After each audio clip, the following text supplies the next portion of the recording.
당신에게 드릴 게 없어서 나의 마음을 드려요. 그대에게 받은 게 많아서 표현을 다 할 수가 없어요. 나지막한 인사에 수많은 내 마음 고이 담아 그대에게로 건네면 내 마음 조금 알까요? 어떤 이유로 만나 나와 사랑을 하고 어떤 이유로 내게와 함께 있어준 당신 부디 행복한 날도 살다 지치는 날도 모두 그대의 곁에 내가 있어줄 수 있기.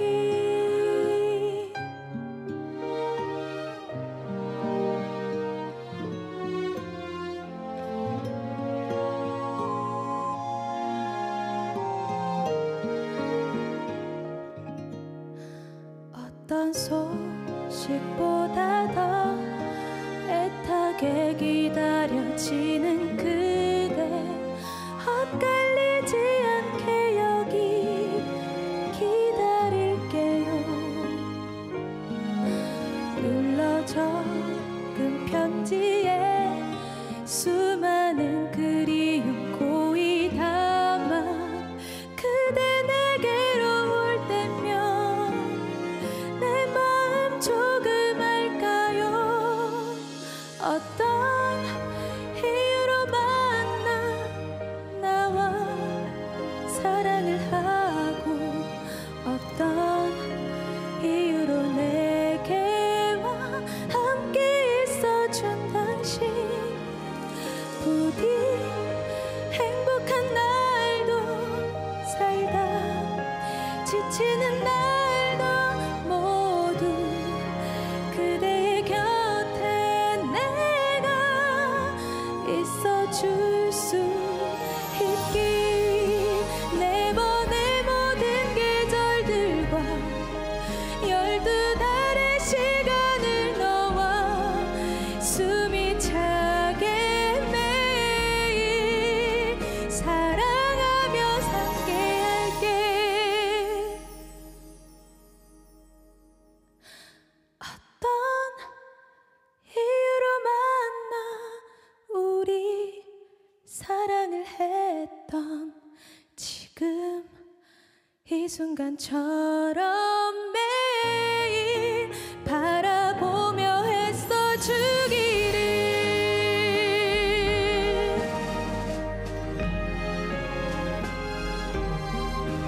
모두 그대의 곁에 내가 있어줄 수 있기. 부디 추억만 남지 않길 너와.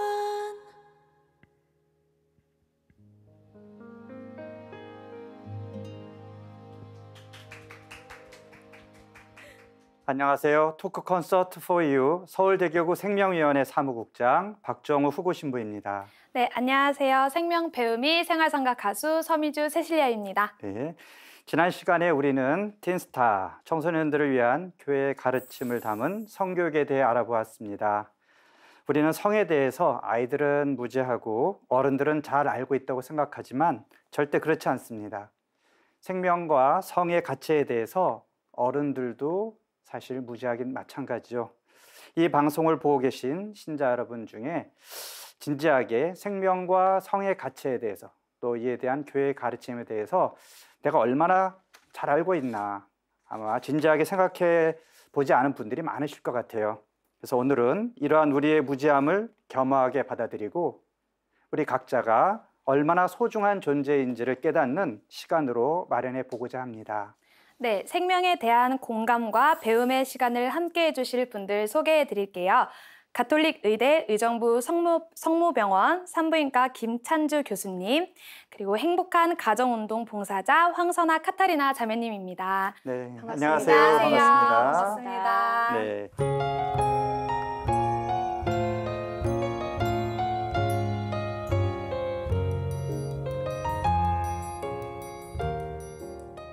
자, 먼저 우리 황선아 카타리나 자매님, 행복한 가정운동을 지금 거기서 봉사하고 계신다고 들었는데 우선 행복한 가정운동이 어떤 일을 하는 곳인지 소개 부탁드릴게요. 네, 행복한 가정운동은 1975년에 최초로 이제 평신도 중심으로 설립된 단체이고요. 그다음에 생명운동 단체입니다. 이 단체의 그 배경을 제가 좀 살펴봤는데요. 네. 우리나라 그 1950년대, 60년대에는 경제적 빈곤 퇴치의 이유로 출산 억제책 그 정책이 펼쳐집니다. 그 안에서 이제 지금과는 상반되게 무조건 적게 낳자 그런 이제 반생명적인 그런 문화가 가정 안으로 흡수가 돼요. 그래서 자연적인 그런 방법이 아니라 인공적인 피임이나 그런 낙태가 이렇게 문화가 형성이 됩니다. 그래서 이제 카톨릭에서는 저희에서는 원래 생명을 받아들이는 그 첫 자리가 가정인데 그 가정에 대한 그런 보금자리, 그다음에 어떤 생명을 받아들이는 그 가치의 훼손함을 심각히 이제 우려를 그렇죠. 하면서 네. 다시 가정으로 돌아가자, 우리의 회복을 위해서 가정 성화의 목표를 두고 건강한 임신과 그다음에 출산의 그 올바른 그릇된 인식을 또 바로잡고 그러기 위해서 빌링스 배란법, 자연주기법을 도입을 합니다. 그래서 이 행복한 가정운동은 자연주기법을 내 안에서, 가정 안에서 실천을 해야 돼요. 실천을 하고 살아가는 것에 이제 큰 목적을 두고, 그리고 부부의 이런 성이나 생명이나 사랑에 대한 이야기와 가치를 두면서 그 안에서 이제 많은 신자분들한테 그 자연주기법을 또 알리고 도움을 주려고 하는 단체입니다. 네. 그러면 자매님은 혹시 기혼이신 건가요? 네, 기혼이시고요. 기혼이고, 네, 행복한 가정운동 저는 2기로 들어왔고요. 그다음에 이제 지금 활동을 하고 있으면서 네. 결혼 3년 차에 이제 접어들고 아기를 저도 기다리고 있습니다. 네. 자, 그러면 우리 서미주 씨는 미혼이시고 아직 네. 20대고 우리 젊은 기혼의 황선아 씨 30대인가요? 40대신가요? 네, 저 40대 초반입니다. 이제 40대. 정말요? 네, 네. 젊으셔서. 네, 그리고 이제 우리 그 생명을 보살피는 생명의 대부님 같은 우리 산부인과 의사 김찬주 교수님까지. 교수님은 50대이시죠? 네, 50대 네, 초반입니다. 다양한 연령대가 네. 이렇게 모였습니다. 그래서 이제 생명과 성에 관해서 세대별로 느끼고 있고 경험하는 또 생각하는 것이 조금씩 다를 수 있는데 이렇게 다양한 세대가 나와서 더 이제 풍요롭다는 생각이 들고요. 자, 그래서 오늘은 우리가 잘 드러내놓고 얘기는 하지 않지만 이제 중요한 이야기를 하려고 하는데 이제 지난 시간에 우리 틴스타를 다루면서 성과 생명과 사랑이 사실 분리될 수 없다 이런 얘기를 했는데 오늘날 많은 또 젊은이들이 쉽게 성관계를 하면서 또 생명에 대한 책임을 질 수 없는 그런 나이기 때문에 피임을 많이 하잖아요. 그래서 피임에 대해서 오늘 산부인과 의사이시기도 하니까 피임이 사실 우리 가톨릭 교회에서는 피임에 대해서 반대를 하고 있는데 교회가 왜 피임을 반대하는지도 이따가 얘기를 하겠지만 우선 피임의 실태가 어느 정도 되는지 그리고 피임이 정말 안전하고 그 문제가 없는 것인지 좀 전문가 얘기를 좀 듣고 싶거든요. 네. 사실 이제 피임에 대해서는 굉장히 양이 방대합니다. 네. 저희 부인과 교과서에 한 챕터가 실 정도인데요. 예, 거기서 시험 문제도 많이 나와요. 의사 되려면 다 배워야 돼요. 그러는데 이제 일단 피임의 실태에 대해서 말씀드리자면 이제 저희 2017년도에 이제 저희 가톨릭 의대 교수님 한 분이 조사를 했습니다. 그래서 한 2,500명 정도 경기도 지역에 이제 다양한 연령대 여성들을 대상으로 피임을 하고 있느냐라고 질문을 했을 때 실제로 한 80%가 피임을 하고 있다. 그렇게 얘기를 했습니다. 그러면 80%가 피임을 하면 완벽하게 되고 있을까? 또 어떤 피임 방법을 쓰고 있나 물어봤더니 이제 20대 정도에서는 이제 남성 피임, 이제 네. 콘돔이 많고요. 30에서 40대는 여성 피임이 많습니다. 네. 근데 사실 이제 걱정스러운 게 저희가 피임약, 쉽게 얘기하는 그런 피임약은 이제 35세 이후의 연령에는 사실은 상당히 주의를 기울여서 써야 되거든요. 네. 그래서 저희 산부인과 학회에서도 피임약 처방할 때 이렇게 한 페이지짜리 이렇게 뭐 안내문 같은 게 있습니다. 그리고 네. 다 설명을 하고 사인 받고 써라 할 정도로 네, 네. 만약에 위험하지 않다면 저희가 의사가 그걸 일일이 설명하고 그렇죠. 사인을 받을 이유는 없지 않겠습니까? 그래서 피임약이 전혀 위험하지 않다는 거는 이제 말이 안 되는 소리고요. 제 생각엔. 또 이제 남성 피임은 그럼 100% 완벽하냐? 전혀 그렇지 않습니다. 이제 사실 피임 방법에는 크게 이제 가장 뭐 100%에 가까운 방법, 다음에 중간짜리 가장 이제 효과 낮은 방법이 있는데 콘돔은 사실 실패율이 한 20% 가까이 되는 실패율이 높은 방법 중에 하나입니다. 그래서 20대에서 콘돔 피임을 많이 한다는 게 사실 제대로 된 그렇죠. 피임이 된다고 볼 수 없는 거고요. 그래서 저는 사실은 깜짝 놀랐습니다. 외국에 비해서 우리나라 20대가 생각보다 콘돔을 아주 맹신하고 네. 있구나. 이걸로 네. 나는 피임을 하고 있다라고 생각하구나. 이제 그런 네, 사실 교회가 이 피임을 알게 반대하는 됐습니다. 이유 중에 하나가 사실 많은 경우에 이제 피임에 실패하는 경우가 많고 네. 그런 원하지 않는 임신을 네. 하게 되고 그런 경우에 사실 낙태로 이어지기 때문에 네. 교회가 더 반대를 하는데 많은 젊은이들이 피임은 뭐 피임하면 얼마든지 만나도 되지 않냐 성관계를 해도 되지 않냐 그런 얘기를 제가 들었거든요. 네. 그래서 그렇게 확실한 방법이 아니군요. 네, 정말 확실한 피임 방법이 아닙니다. 그런데 이제 그런 것을 믿고 있다가 또 이제 사실 또 20대 같은 경우는 산부인과에 자주 가게 되지도 않으니까 그렇죠. 뭐 나는 원래 생리가 불순했어요 이러면서 상당한 주수가 돼서 과거보단 덜하지만 뭐 좀 상당한 주수가 돼서 나타나는 경우도 있고 해서 제 생각에는 얼마나 이제 여기에 대해서 사실 공부를 안 하고 있나. 그래서 주로 지식을 어디서 얻습니까? 피임 지식? 인터넷 뭐 그렇죠. 아니면 뭐 네. 옆에 친구 이런 식으로 이제 알고 있고 정작 의사 선생님한테 가서 물어보세요. 그러면 아 그런 걸 병원에 가서 물어보나요? 이렇게 네. 얘기를 하는데 사실 궁금한 건 저희가 뭐 혈압이 높다. 그럼 병원에 가서 상담하시. 병원에 가서 상담하는 게 저는 맞다고 생각합니다. 네. 정확한 피임은. 네. 예.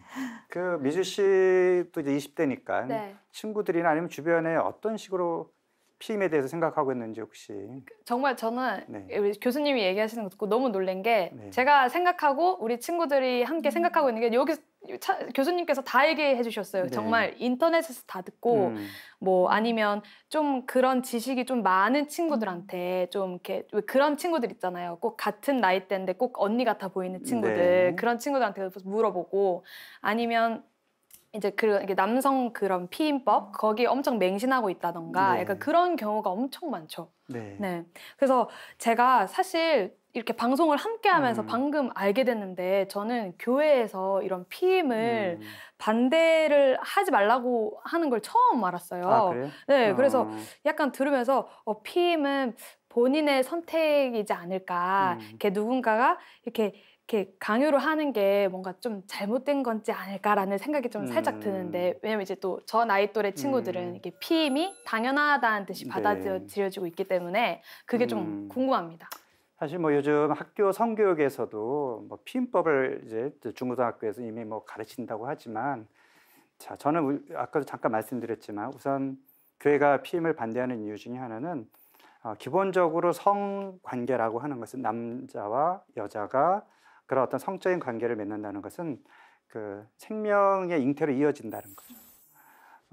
그런데 그런 본래의 자연적인 그런 질서, 성의 자연적인 질서는 생명의 잉태인데 그거를 인위적으로 막는 것이 피임이잖아요. 네. 컨트라셉션용으로 콘트라라는 그 단어의 그 뜻이 콘트라가 반대한다, 거슬른다 이런 뜻이에요. 그러니까 컨셉션을 막는 것이 피임인데 기본적으로 남녀의 성은 남자와 정자가 만나고 부부의 남녀의 사랑의 결실로 새로운 생명이 태어나는 것이 자연 질서예요. 이것을 막는 것 자체가 그 성의 어떤 본질적인 의미를 훼손한다는 것이죠. 어떤 자연법적인 측면에서 또 한 가지는 어떤 인격적인 측면에서 남녀의 사랑의 가장 그 여러 가지 형태로 표현할 수 있지만 성관계야말로 최고의 자기의 사랑을 표현하는 것이잖아요. 근데 사랑의 정의는 온전히 자신의 것을 상대방의 선을 위해서 내어놓는 것이다. 우리 토마스 아퀴나 성인이 그렇게 얘기를 했는데, 자, 그럼 내가 사랑하는 나의 남편을 위해서, 아내를 위해서 자신의 모든 것을 내어놓는, 몸과 마음, 내 영혼까지를 다 내어주면서 일치하고자 하는 것이 성관계인데, 자, 피임을 한다는 것은 온전히 내어주는 그 뜻을 인격적으로 다 전달할까? 나는 내 몸을 통해서 상대방을 나의 즐거움의 어쩌면 도구로 이용하려고 하는 것이 아닌가. 내가 온전히 나를 준다면 그 결과로서 태어날 수 있는 생명, 그 생명에 대한 책임, 상대방과 나의 그런 가입력까지도 온전히 일치될 수 있는, 그것을 온전히 추구하는 것이 성의 목적인데, 그런 것을 인위적으로 막으려고 하는 것은 성의 본질이 아니라는 거죠. 그래서 결과적으로 그것을 막는 것이 피임이고, 100% 피임은 없으니까 원하지 않는 임신이 나오게 되고, 그러면 이제 임신한 다음에 책임을 지지 않거나 낙태로 이어지거나 여러 가지 부작용들이 있죠. 그런 것이 하느님 뜻이 아니다라고 교회는 가르치고 있는 것이죠. 네. 자, 그러면 제가 이렇게 피임이 이렇게 문제가 있다. 그러면 어떻게 하라는 건가? 그러면은 무조건 부부는 성관계에서 생긴 아이를 다 낳으라는 건가? 원칙적으로 따지면 다 낳는 게 맞아요. 그러나 이제 현실적으로 그러기 어렵기 때문에 교회가 허락하는 그 말하자면 출산 조절 방법이 있습니다. 이제 교회에서는 피임이라는 표현을 쓰지 않고 출산 조절, 특별한 이유가 있을 때, 그것이 바로 이제 자연주기법인데, 아까 잠깐 우리 행가운 행복한 가정운동 우리 항선아 자매님이 설명을 잠깐 해주셨어요. 그래서 우리가 그런 교회가 대안으로 생각하는 그런 자연질서를 어기지 않는 그런 방법을 그 행가원에서 가르치고 있다고 하는데, 우선 궁금한 것이 우리 항선아 씨께서 어떤 계기가 있어서 이 행복한 가정운동에 참여하게 되셨는지요? 저는 그 성당 한 게시판에서 그 포스터 한 장을 발견하게 돼요. 근데 이제 그 포스터가 행복한 가정과 NFP예요. 그래서 저는 그때 당시만 해도 짝꿍이 없었기 때문에 내가 가정을 생기면은 가정의 안에서 좀 행복하게 좀 꾸려나가고 싶다. 그래서 저는 사실은 행복한 가정의 문구가 제 마음에 먼저 들어왔습니다. 근데 그렇게 하다가 NFP는 무엇일까? 라고 생각을 하다가 구글링 검색을 해서 그러니까 보니까 내추럴 패밀리 플래닝이라고 하더라고요. 그래서 직역하면 자연적인 그 당시 때는 계획이죠. 번역은 자연 출산 조절인데 지금은 자연 주기법으로 되어 있습니다. 그래서 이거 결혼 전에 한번 들어볼까? 이거의 둘의 관계는 뭐지? 하면서 좀 호기심 반. 교육상 한번 받아보고 싶다 해가지고 문을 두드렸습니다. 그럼 제가 사실 저번 시간 때 이제 틴스타 교육도 받으러 가기로 이제 약속을 했었잖아요. 그래서 제가 그 이후로 찾아봤어요. 어떻게 하면 받을 수 있나. 그러면 이제 저도 이제 행복한 가정 거기 그 뭐였죠? 행복한 가정 운동 교육도 받으러 가야 될까요? 받으면 정말 좋습니다. 왜냐하면 찾아보는 걸로. 그게 이제 주기법인데 주기를 이제 우리가 배웠던 보건 교과서에 나오는 그런 성, 그다음에 생물학 시간에 배웠던 성하고는 또 다른 이야기가 펼쳐지더라고요. 그래서 내 몸을 여성인 내 몸을 먼저 관찰하는 게 먼저고 그 안에서 다르게 보이는 거죠. 이런 일들이 이루어지는구나. 그리고 나의 감정들이 이 주기에 따라서 다양하게 변화를 일으키는구나. 이런 거를 알게 되니까 정말 그 나에 대한 존재의 가치를 또 새롭게 알게 되더라고요. 그래서 결혼 전에 배워두면은 이제 나로부터 시작했지만 부부의 성으로 자연스럽게 이렇게 연결이 되는 것 같습니다. 정말 배울 게 많네요. 네, 틴스타나 그 행가원에서 하는 자연주기법이나 사실은 이제 기본적으로 점액관찰법을 가르치면서 여성의 몸을 이해하고, 그래서 그 나의 몸이 또 나의 어떤 호르몬 변화나 그런 주기들이 사실은 생명을 향해 가고 있다. 그래서 특히나 여학생들이 내 몸을 정말 소중하게 돌봐야 되겠구나. 성을 함부로 사용해서는 안 되겠구나. 이런 거를 배우는 것 같아요. 그래서 저도 이제 틴스타에서 자연주기법을 배우면서 참 여성의 몸이 신비롭다 이런 생각을 했습니다. 그래서 사실 우리 김찬주 교수님한테 좀 묻고 싶은 게 교수님도 사실 젊었을 때 뭐 이렇게 지금 많은 여학생들이 그렇듯이 내 몸을 잘 몰랐다가 이제 의과대학에서 몸에 대해서 배우시면서 몸의 신비, 생명의 신비 이런 걸 느끼셨을 것 같은데 어떤 경험이 이제 그동안에 있으셨는지 어떻게 생각이 달라지셨는지 그런 이야기 좀 듣고 싶네요. 네, 저도 20대를 거쳐서 30대 이제 출산을 하고 이제 또 딸을 키우고 이렇게 하다 보니까 생각이 많이 바뀌게 되는 것은 사실입니다. 20대 때 수업으로 들을 때는 아우 뭐 이렇게 복잡하지 그런 생각을 했고요. 또 이제 막상 산부인과 의사가 되면서 이제 분만을 받거나 할 때는 너무 사실은 힘들지만 너무 좋았어요. 저는 이제 아기 새벽에 이제 해가 이제 뜨는데 아기 받으면서 전 세수도 안 했죠. 아기 받으면서 이제 양수를 온 몸으로 받으면서 받을 때 저는 그때 사실은 기분이 너무 좋았어요. 사실은. 그래서 마치 제가 아기 낳은 것처럼 행복하고 그랬던 순간들이 있고요. 또 그런데 이제 막상 또 이제 애 키워보니까 많이 힘들긴 하고 또 제 딸이 또 생리통으로 막 이렇게 너무 아파서 막 정말 기절해서 예, 학교에서 기절해서 양호실에 누워있다 전화를 받을 때는 이제 엄마니까 아 뭐야 왜 우리 딸은 이런 생리통을 겪어야 하는 거지? 왜 생리를 해야 되는 거지? 이제 순간적으로 저도 이제 엄마니까 그 마음이 먼저 들더라고요. 저는 뭐 생리통으로 기절한다는 얘기 처음 들어요. 종종, 그 정도로 이렇게 힘든 종종 건가요? 있습니다. 예, 종종 있고 응급실에 그 정도 돼서 오기도 합니다. 남성들은 이해하기 어려운데 여성들만 겪는 어려움이네요. 그러니 시험 겹칠까봐 노심초사하고 엄마들이 오면 그 마음도 충분히 이해가 가고 이제 그러면 애들은 생리에 대해서 부정적인 인식을 갖고 있기도 합니다. 생리 왜 해야 돼요? 이런 얘기도 하는데 사실은 이제 저도 이제 가톨릭 생명위원회에서 강의 준비하면서 제가 전공이 워낙은 이제 뭐 불임이나 이런 쪽은 아니지만 강의 준비하면서도 또 다시 배우게 됐습니다. 아 이게 이렇게 우리나라에 불임이 이렇게 많구나. 또 생리를 한다는 게 이렇게 소중한 거구나. 생리를 1년에 12번 안 하고 4번 하는 사람이 있어요. 그럼 임신할 확률은 당연히 많이 줄어드는 거죠. 왜냐하면 1년에 생리를 4번밖에 안 하니까 그 사람은 12번 하는 사람에 비해서 임신 확률은 3분의 1로 줄어드는 거죠. 그렇지만 문제는 자기 배란이 언제인지도 모르니까 더욱더 임신이 힘든 거고요. 그래서 사실은 이제 그렇게 생각하면 1년에 4번 생리하는 여성은 너무 혜택받지 못한 거예요. 12번 하고 싶은 거죠. 그래서 사실은 생리라는 게 생명과 연관지어서 볼 때는 난 정말 남자가 갖지 않은 소중한 능력을 가지고 있구나라고 생각하게 되는 거고요. 그래서 이제 다시 한번 또 신부님이 늘 강조하시는 이제 성과 생명, 여자는 거기에 수호자다. 이렇게 생각할 수 있을 것 같습니다. 그렇군요. 자, 사실 그래서 교회가 하느님께서 정해진 자연적인 질서, 여성들이 생리를 하는 것도 사실 생명을 잉태하는 한 과정이고요. 그만큼 중요한데 그런 어떤 생명을 잉태하는 여성의 몸에 대한 그런 인식들이 아직 부족하다 보니 성관계를 하면서 뭔가 좀 친밀한 관계를 갖고 싶은데 생명을 책임질 때는 안 되고 그러니까 많은 젊은이들이 피임을 하고 있고 아까도 잠깐 말씀하셨지만 피임이 완벽하지도 않고 여러 가지 부작용이 있다.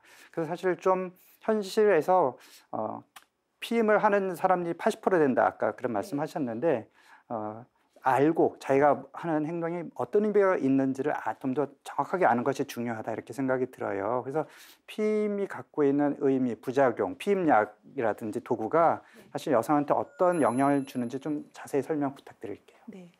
사실 이제 피임 방법에는 여러 가지가 있습니다. 그래서 이렇게 같은 20대여도 이렇게 아주 높은 지식을 가지고 있는 사람도 있고 또 30대 아기를 낳은 엄마라고 다 아는 건 아니에요. 잘 모르는 경우도 많아서 사실 피임약 같은 경우에는 이제 35세 이후의 여성들은 이제 주의해서 써라라고 돼 있고 사실 피임약 먹기 전에 혈압제라고 돼 있습니다. 근데 누가 피임약 먹기 전에 혈압제는 사람 솔직히 제가 본 적이 없어요. 그러니까 그만큼 의학적 지식이 없이 피임약을 무슨 이제 비타민 먹듯이 이제 먹고 있는 건데 피임약도 약입니다. 반드시 그 부작용이 이만큼 페이퍼가 되게 있기 때문에 봐야 되는 거고요.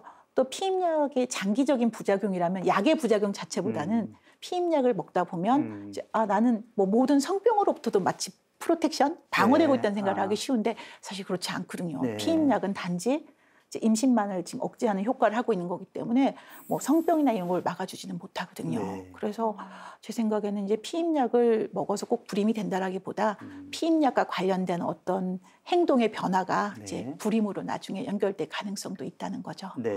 제가 또 얼핏 듣기로는 이렇게 기구 같은 것도 사용할 때 뭐 자궁에 설치하는 거라든지 네. 여기 뭐 이렇게 심는 거. 네네. 네. 그런 것 부작용이 있지 않을까요? 네, 그것도 이제 네. 자궁 안에 넣는 것도 거기서 호르몬이 나오고요. 네. 팔에 심는 것도 거기서 호르몬이 나옵니다. 20대 아가씨 중에 팔에 피임 기구를 심었는데 저한테 왔어요. 생리가 왜 안 나오냐고. 그래서 그거 하면 원래 생리 안 나오는 건데 몰랐느냐. 아, 그 그랬더니 정도로 무지해요. 피임이라고 네. 생각했지 생리가 안 나온다고 생각 안 해봤다는 거예요. 네. 당장 빼달래요. 그래서 제가 이게 의사들이 좀 더 설명을 네네. 이거를 넣었을 때 피임이 되는 거는 생리를 안 하게 하는 거다라는 네. 설명까지 했어야 되는구나. 네네. 그래서 이제 그런 생각도 하게 됐고요. 사실 모든 거에는 다 이제 장점, 단점이 다 있는데 이제 네네. 특히 단점을 저희는 쉽게 그냥 이런 거 나에게 일어나겠어 하고 넘어가지만 네. 저희가 뭐 교통사고가 나에게 일어날 거라고 일어나나요? 네. 그것처럼 다 알아야죠. 그래서 네네. 저는 행가원처럼 이제 이런 이렇게 알겠다. 여성들이 내 몸에 대해서 알겠다고 하는 운동이 사실은 틴스타도 중요하지만 굉장히 사실 중요한 시점이 아닌가 저는 그런 생각을 해봅니다. 네. 그럼 저도 이제 교수님한테 이제 이렇게 여쭤볼 기회가 없잖아요. 그러니까 오늘 또 네. 오셨으니까 제가 네. 궁금한 게 있는데 저는 사실 피임약을 한 번도 복용해 본 적이 없어요. 아, 정말요? 네, 왜냐면 그런 소문들이 있었어요. 피임약을 먹으면 나중에 몸이 뭐 아파질 거고 뭐 아기도 못 가질 거고 이런 얘기들이 엄청 많아서 저는 괜히 무섭더라고요. 그래서 저는 아예 복용을 해보지 않았는데 이런 피임이 난임의 원인이 될 수가 있나요? 아까 말씀드린 것처럼 피임약 자체가 난임으로 이어지지는 않습니다. 근데 이제 피임약이 이제 호르몬 약이기 때문에 네. 그 약을 먹고 예민한 사람은 토하기도 하고 하는 그런 부작용도 있을 수 있고요. 아, 이제 의학적으로 필요한 경우는 저희가 처방을 합니다. 사실 제가 가톨릭 의대에 있다 보니까 네. 처방하는 경우는 꼭 의학적으로 필요해서 처방을 하게 됩니다. 뭐 난소에 혹이 있다든가 등등 해서 처방하게 되는 것이고요. 아까도 말씀드린 것처럼 피임약 자체의 이제 부작용도 있고요. 피임약을 먹을 때는 흡연을 하면 안 된다라든가 다른 약을 먹을 때는 미리 저 선생님 피임약 먹고 있어요라고 얘기를 해야 그 약의 약효가 떨어지지가 않아요. 피임약과 다른 약이 같이 들어가게 되면 그 약의 약효가 떨어지는 경우도 있거든요. 그래서 이제 그런 거에 대해서 공부를 하고 약을 이제 의사 선생님의 처방에 의해서 먹는 게 저는 더 낫지 않을까. 아니면 상담, 처방까지는 아니어도 상담에 의해서 맞춰서 먹는 게 낫지 않을까 그런 생각을 합니다. 네, 그리고 아까 그 남성이 사용하는 네. 콘돔도 실패율이 높다 네. 그랬는데 그 실제로 어떻게 통계적으로 어떻게 나와 있는지 혹시? 그러니까 피임 방법에는 네. 크게 이제 세 그룹이 있습니다. 네. 거의 완벽에 가까운 피임법. 예를 들면 이제 그거는 뭐 나팔관을 묶는다든가, 네. 뭐 남자 정관을 자른다든가 하는 네. 방법이 있고요. 이제 사실은 이제 불안정한 피임법 중에 하나가 네. 콘돔입니다. 네. 실패율이 거의 20%에 가깝게 되는 네. 건데 20%에 가깝다는 거는 사실은 굉장히 높은 굉장히 퍼센테이지입니다. 높죠. 네. 맹신하게 되면 아까도 말씀드린 것처럼 생리를 한 달에 한 번 하는 여성이야말로 그냥 생리 안 하네? 그럼 내가 임신인가 걱정된다 하겠지만 1년에 4번 생리하는 여성은 나는 콘돔을 썼으니까 설마 임신은 아닐 거야 라고 해서 5, 6개월이 돼서 오는 경우도 있어요. 예, 왜냐하면 생리를 1년에 4번밖에 안 하니까. 그래서 제 생각에는 이제 콘돔은 가장 불안전한 사실은 네. 방법이다. 네, 네. 왜냐하면 100% 가까운 방법이 아니잖아요. 네. 80%밖에 안 되는 거고 네. 거기에 그 뒷감당은 신부님이 이해하신 것처럼 여성이 혼자 다 그렇죠. 짊어져야 되는 부분이 되거든요. 그래서 뭐 콘돔을 완벽한 피임 방법이라고 우리나라 20대나 뭐 더 어린 연령에서 많이 대부분의 피임 방법 하면 잘못 딱 알고 손 있죠. 들고 콘돔 네. 이렇게 얘기를 하는데 네, 네. 그렇지 않다는 거죠. 네. 네. 가장 확실한 피임 방법은 기다려주는 거죠. 책임질 때까지 성관계를 갖지 않는 것이고 그러나 얼마든지 두 사람의 사랑 표현은 정말 그런 구체적인 성관계가 아니더라도 내가 사랑받고 있다라고 느낄 수 있는 인격적인 그런 소통, 배려, 서로를 위한 어떤 봉사 이런 것이 아닐까 그런 생각이 듭니다. 그래서 남성의 피임이 여성에 대한 뭐 배려라고 생각하지만 진정한 배려는 상대방을 존중해주고 기다려주는 것이 아닌가 이런 생각이 들고요. 네, 남성이든 여성이든 서로의 성 귀중하고 소중한 것이기 때문에 존중받아야 하고요. 생명수의 이야기도 이제 존중받는 성으로부터 시작돼야 할 것입니다. 생명 콘서트 포유 벌써 마칠 시간이 되었습니다. 네, 성과 사랑, 생명의 가치 이야기는 다음 시간에 계속 이어가도록 하겠고요. 특히 이제 자연주기법과 관련된 얘기는 이제 다음 시간에 더 계속하도록 하겠습니다. 오늘 함께해 주신 김찬주 교수님 그리고 황선아 카타리나 자매님 감사드리고요. 다음 시간에 뵙겠습니다. 네. 감사합니다. 감사합니다.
안녕하세요. 토크 콘서트 for you 서울대교구 생명위원회 사무국장 박정우 후보신부입니다. 네, 안녕하세요. 서밀주 세실리아입니다. 하느님께서 당신의 모습 그대로 우리를 지으셨습니다. 그만큼 우리는 소중한 존재죠. 누구나 사랑받아야 하고 누구나 존중받아야 함은 물론입니다. 토크 콘서트 for you 지난 시간에 이어서 이번 시간에 소중한 우리의 몸과 성 그리고 생명 이야기 이어갑니다. 네, 가톨릭 의대 의정부 성모병원 김찬주 교수님, 행복한 가정운동 봉사자 황선아 카타리나 자매님 오늘도 함께해 주셨습니다. 네, 어서 오십시오. 안녕하세요. 안녕하세요.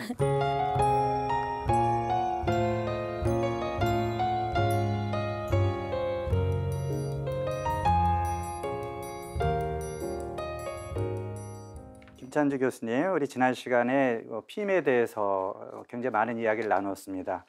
많은 젊은이들이 이렇게 혼인 전에도 성관계를 하면서 피임을 많이 하고 있고, 물론 귀여운 부부들도 피임을 많이 하고 있는데, 사실 피임이 배려다 뭐 이렇게도 생각을 하지만 그것만이 아니고 사실 피임에 여러 가지 뭐 교리적인 문제도 있지만 의학적인 문제도 있다 이런 말씀을 해주셨는데 잠깐 지난 시간에 얘기했던 그 피임의 어떤 의미에 대해서 다시 한번 이렇게 정리 좀 해주시죠. 네, 그 사실 이제 피임약이라는 게 먹어서 이제 작용이 이제 세 가지로 일어나게 되는데 네. 이제 그 중에 하나가 배란 억제 작용입니다. 그래서 네. 이제 배란 억제를 이용해서 저희가 의학적으로 사용하는 경우도 있습니다. 네. 이제 그런데 이제 그 피임약이라는 게 성분이 주로 두 가지로 구성이 돼 있는데 이제 그 중에 한 성분은 이제 정맥 혈전증이라는 걸 높이게 돼 있거든요. 네. 그래서 저희가 사실 요즘 평균 결혼 연령이 30이 넘어갑니다. 네, 네. 그러다 보면 이제 35 넘은 경우도 있으시고 많으시고 그런데 35세 이상의 여성에서는 이제 정맥 혈전증 위험도가 높고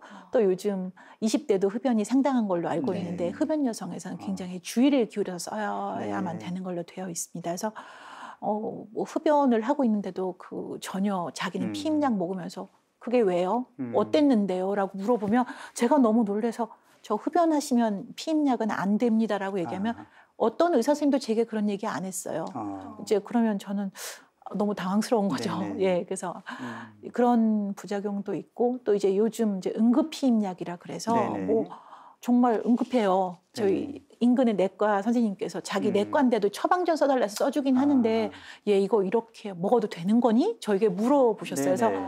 너무 놀랐어요. 그래서 내과 선생님이 왜요? 그랬더니 새벽에 좀 일찍 나가세요. 그분이. 그러다 보니까 8시에 문을 열면 대바람에 와서 처방전 써달라고 하는데 그 응급 피임약이라는 거는 피임약 농도의 10배입니다. 10배를 한 번에 먹는 거예요. 네네. 당연히 10배를 먹으니까 이제 토하는 경우도 있고 네. 또 토하면 굴하지 않고 또 처방받아 또 먹고 이렇게 하는데 네.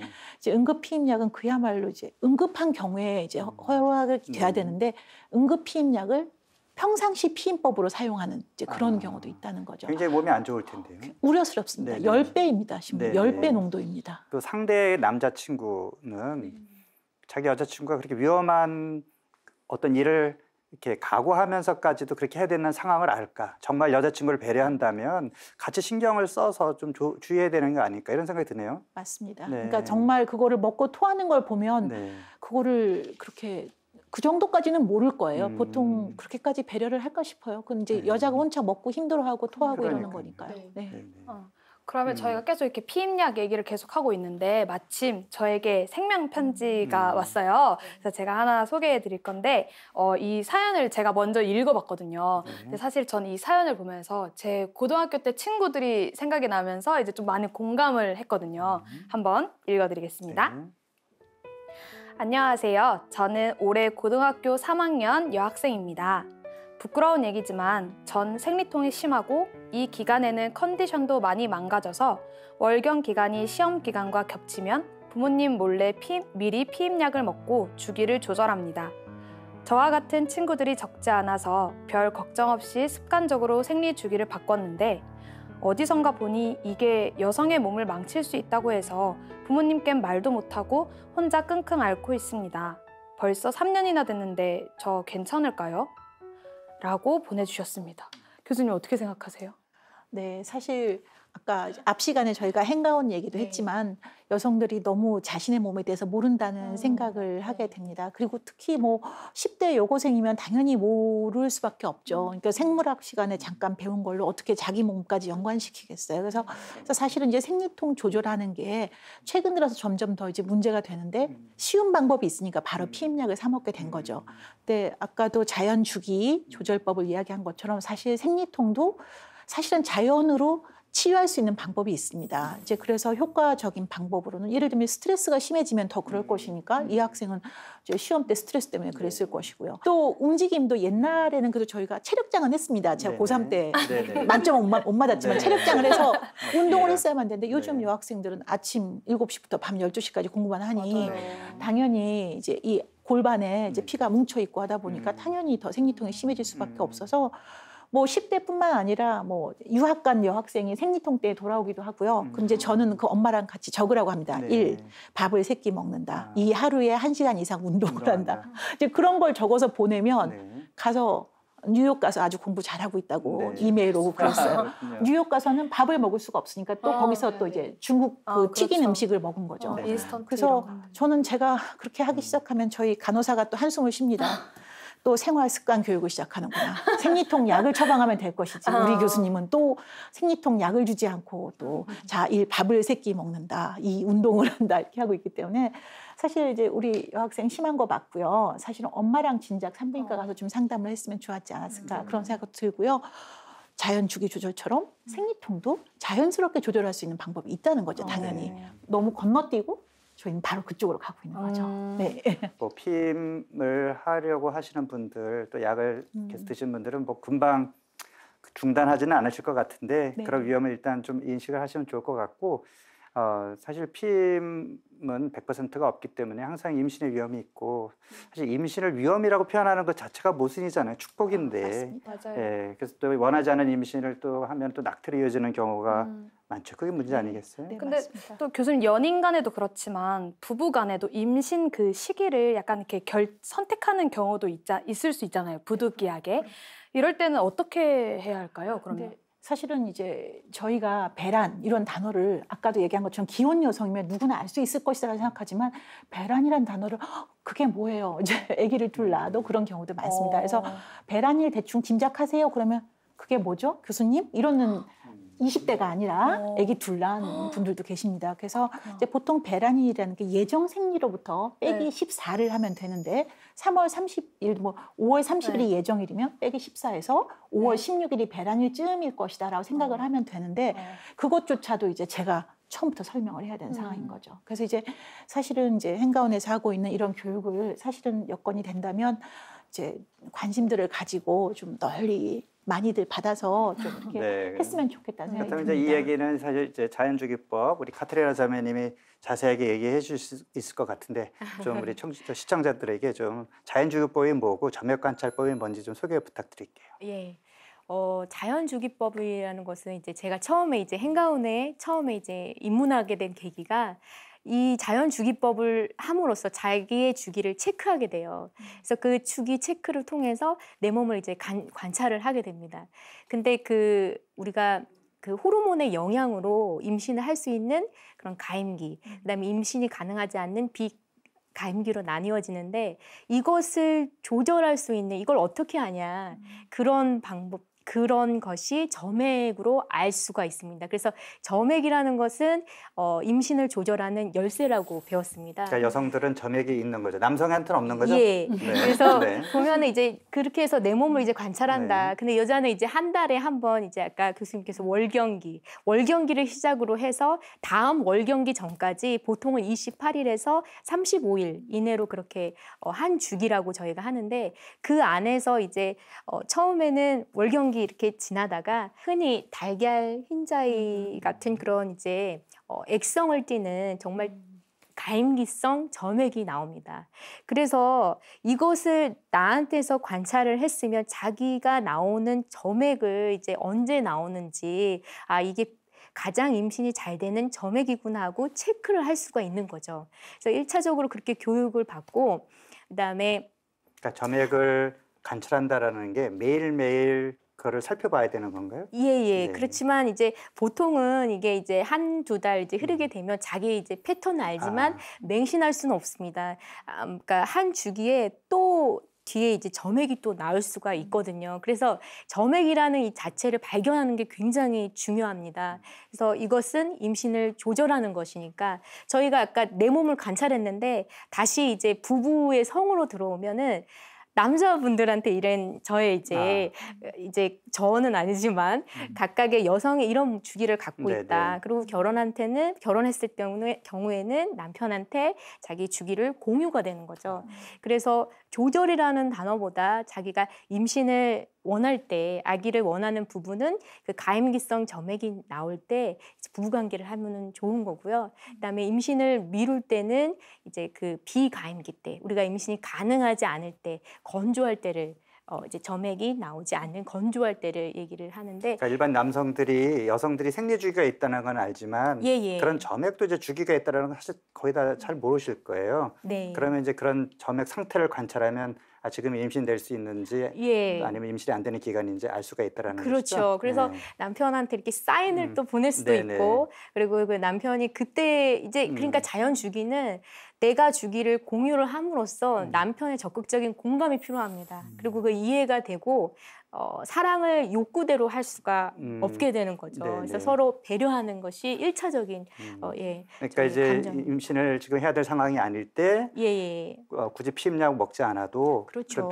그런 점액을 잘 관찰함으로써 내가 네네. 지금 부부관계를 해도 되는 시기인지 아닌지를 알 수 있고. 그래서 이제 점액이 안 네. 나왔을 때 이렇게 그 시기를 부부관계를 하다 보면은 그거를 조율하고 할 네네. 때가 있어요. 많은 대화를 나눠야 되겠네요. 상호 남편이랑. 존중이 첫째입니다. 그래서 교수님, 저도 자연주기법을 좀 실천을 하고 있고 이제 그 많은 사람들이 자연주기법의 그런 신뢰, 어떻게 믿을 수 있느냐, 그리고 난임 부부들한테 이것이 임신될 확률이 어느 정도 있을까라는 그런 의견들이 많습니다. 그래서. 네, 사실 이제 뭐 시험관 아기 하면 누구나 다 뚝딱 쌍둥이 정도 가지는 거 아니냐. 나는 한 번에 쌍둥이를 가지겠다. 이러는 사람도 있는데 사실 시험관 아기를 했다 해서 성공률이 반드시 이렇게 높은 것은 아닙니다. 사실 그래서 이제 어떤 병원 같은 경우에는 시험관 아기 성공률을 높이기 위해서 나이가 너무 많은 산모는 안 받는다든가 약간 그러기도 하는데 거기에 비해서 저희가 사실 지금 여의도 성모병원에서 하고 있는 그런 이제 나프로 임신법을 했을 때 저희 그 하고 계신 교수님도 놀랬대요. 과연 될까? 생각보다 성공률이 좀 높습니다. 그 나프로 임신법에 대해서 뭐 시청자들 중에 모르시는 분이 계실 텐데 이 자연주기법을 이용하잖아요. 그렇죠. 그거 아까 외과적인 것도 같이 하고요. 네네. 맞습니다. 그래서 자연주기법을 이용해서 이제 임신을 시도한 것인데 거기에 들어온 부부들이 그러면 뭐 나이가 젊은 부부들이 들어왔냐? 절대로 그렇지 않았다고 합니다. 저희 그쪽 해당하신 교수님 얘기가 아니 이렇게 나이 많은 분이 들어와서 될까 했는데도 임신이 잘 됐다 그러고요. 사실 임신되신 분들 명동성당에서 미사할 때 저도 옆에 있었는데 너무 감동스럽더라고요. 그러니까 시험관학의 성공률이 50% 절대 아닙니다. 그보다 낮고요. 거기에 비해서 이제 나프로 임신법이 뭐 30% 가까이 되는 걸로 봐서는 제가 봐서는 그 어느 게 열등하다 비등하다 전혀 저희는 약도 쓰지 않은 나프로 임신법으로도 그 정도 되기 때문에 제 생각에는 그렇게 단순 비교할 수는 없을 것 같습니다. 그러면은 이제 교수님께서 피임을 이제 장기간 하면 난임의 원인이 된다고 하셨잖아요. 근데 이제 또 조금 전에 말씀하신 난임 부부들이 흔히 하는 인공 시술 그리고 시험관 시술을 교회에서 이제 또 금지하고 있다고 들었어요. 그런가요, 신부님? 인공 수정이 그 뭐 여성의 몸에 정자를 주입해서 이제 수정을 시키다 이런 거는 상관이 없는데 체외 수정, 시험관 아기는 사실 교회가 반대를 하고 있어요. 반대하는 이유가 이제 크게 두 가지로 이야기할 수 있는데 첫 번째는 그 시험관 시술 과정 전체가 사실은 인간의 어떤 품위나 존엄성을 해치는 굉장히 비인간적인 이제 그런 과정들이 들어있다는 거죠. 그러니까 난자와 정자를 따로 이렇게 해서 그거를 실험실에서 어떤 테크니션이 기술자가 그걸 인공으로 수정시키는 거거든요. 그게 사실 어떤 제품을 만들어내듯이 사실 하느님께서 의도하신 것은 엄마, 아빠, 아버지의 사랑의 결실로 생명이 태어나는 건데 이거는 어떤 마치 공장에서 물건을 만들어내듯이 난자를 그것도 사실은 자연적인 것 한 달에 한 번씩 나오는 난자를 과배란 주사를 맞춰서 또 긴 큰 주사 바늘로 뽑아서 또 그 중에 상태 좋은 걸 골라서 네. 또 성공률을 높이기 위해서 뭐 배알을 인공적으로 수정시킨 배알을 뭐 4, 5, 6 뭐 이렇게 많이 만드는 거예요. 그러면 하나의 배아 자체가 다 독립된 인간 생명이에요. 네. 그런데 그 중에 또 골라서 인공으로 이제 자궁에 주입해서 착상을 시키고 만약에 뭐 3, 4, 5 성공률을 높이려면 많이 집어넣어야 되잖아요. 근데 예를 들어서 5개를 다 성공시켰다. 그럼 5 쌍둥이를 낳아야 되잖아요. 그러기 현실적으로 힘드니까 그 중에 또 골라서 건강한 애를 남겨놓고 낙태를 시키는 거예요. 마치 그 우생학적으로 선별하는 네. 마치 시험 보듯이 우리는 사실 시험 봐서 태어나는 사람들이 아니에요. 다 그렇죠. 엄마 아빠가 이렇게 해서 자연적으로 태어났는데 누군가가 골라내는 거예요. 너는 태어날 자격이 있어, 너는 자격이 없어. 사실 그게 비인간적이죠. 그게 첫 번째 이유고 또 한 가지는 이미 이제 배아를 만들었어요. 네. 그런데 다 집어넣는 게 아니니까 남는 배아들이 있어요. 네. 자녀 배아 뭐 이렇게 부르는데 다음에 또 혹시 둘째, 셋째를 갖기 위해서 냉동을 시켜요. 그런데 만약에 다음에 가질 계획이 없다. 네. 그럼 어떻게 될까요? 얘네들의 운명은? 운이 좋으면 다시 둘째, 셋째로 태어날 수도 있지만 지금 생명윤리와 안전에 관한 법에 따르면 5년 정도는 보관할 수 있는데 그 다음부터 폐기해도 돼. 그러니까 그 똑같은 인간 생명이고 엄마 아빠 유전자를 다 받은 독립된 생명체예요, 분명히. 네. 크기만 작고 시작 단계일 뿐이지만 그런 아이들이 이렇게 선별되고 죽을 수 있는 그런 과정이 시험관 아기 시술에 다 포함되어 있다는 거예요.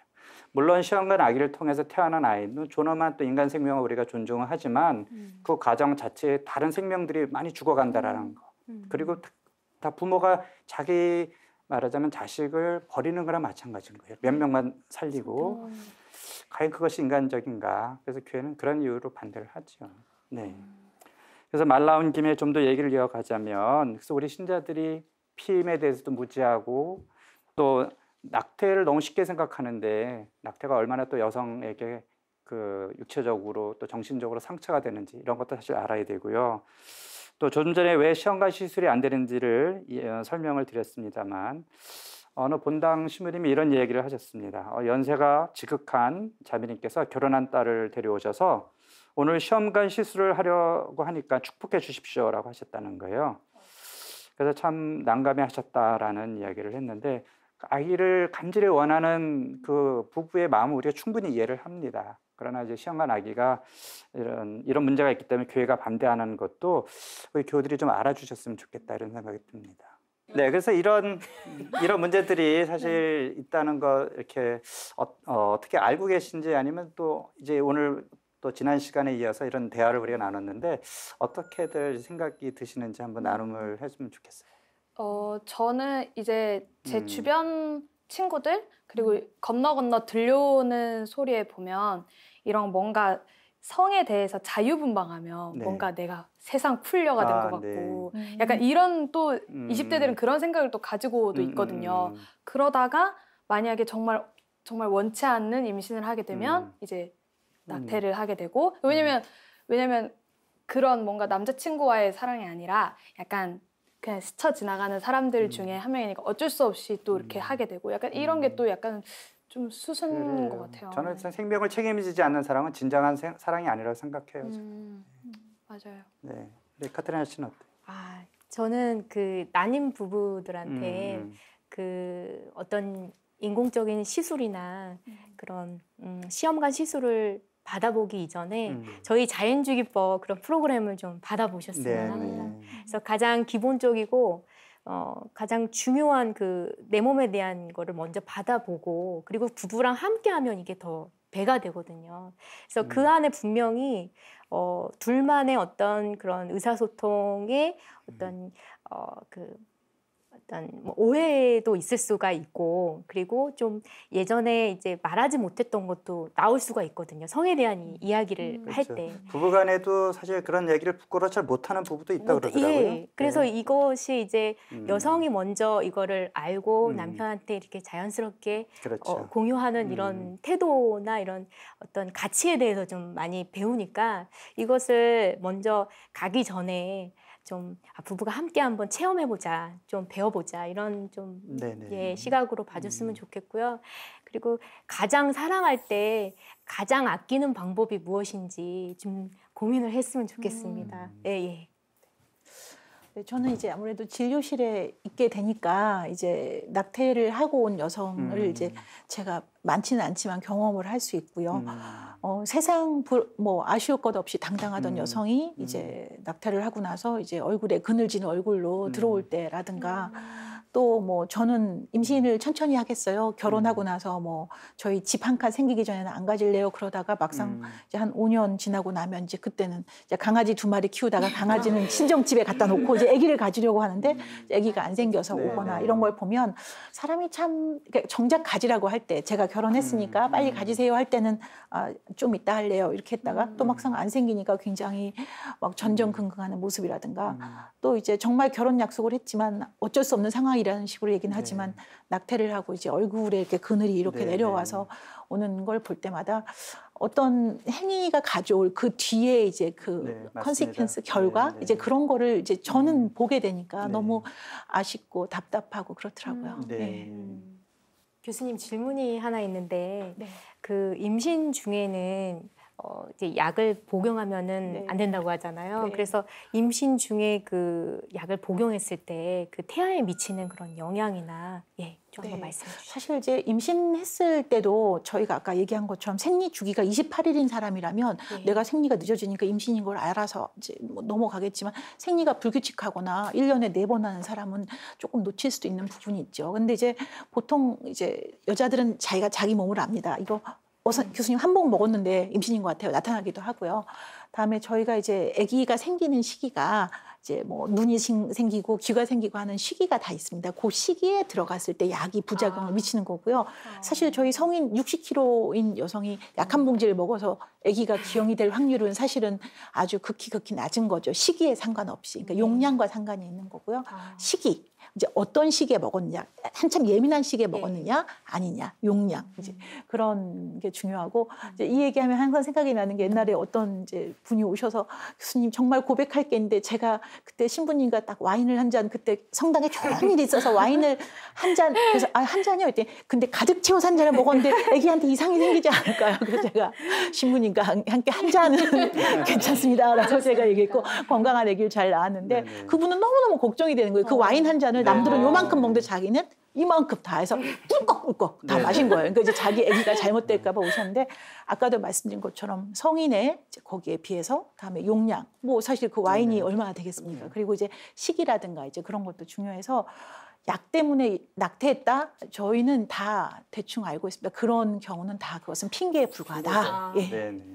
셋째라서 낙태를 하는 경우도 있잖아요. 뭔가 이게 더 이상 자녀를 원하지 않을 때 그리고 감기약을 먹었다고 해서 낙태를 하는 건 좀 너무 무책임한 거 아닌가요, 신부님? 또 제 경험에 의하면 예전에 넷째를 늦둥이를 생각지도 않게 임신을 했는데 산부인과 의사가 당일에 낙태할 것처럼 그렇게 얘기하는 거 보고 막 울면서 집에 왔는데 그 남편이 우리 뭐 새 키웠는데 넷 못 키우겠냐. 그래서 이제 넷째를 낳았대요.